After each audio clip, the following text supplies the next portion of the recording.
వచ్చాడు వచ్చాడు వచ్చాడు వచ్చాడు వచ్చాడు ధీర ధీర ధీర ధీర ధీర ధీర అతనే భరణీరా భరణి మళ్ళీ 4వ సారి వచ్చాడండి. మొదట అందరితో పాటు వచ్చారు, వెళ్ళిపోయారు.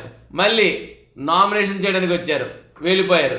మళ్ళీ ఉండడం కోసం ఆడడానికి వచ్చారు, దెబ్బ తగిలింది, వెళ్ళిపోయారు. మళ్ళీ ఇప్పుడు వచ్చారు.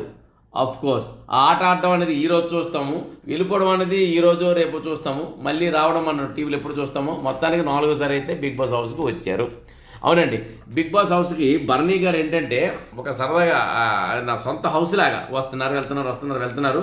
ఏదైనప్పటికీ ఏంటంటే ఆ క్యాపులు ఉంది కాబట్టి ఆ పర్సన్కి ఆయనకి ఎన్ని ఎదురు దెబ్బలు తగిలినా, ఎన్ని వెన్నుపోట్లు పొడిచినా, అంటే వెనకుండే దెబ్బ తగలని, ముందు నుండి దెబ్బ తగలని, ఆయన మళ్ళీ వస్తారు. ఎందుకంటే అమరేంద్ర బాహుబలిని కట్టప్ప పొడిచేసినా సరే మహేంద్ర బాహుబలి మళ్ళీ వచ్చినట్లు వస్తూనే ఉంటారు.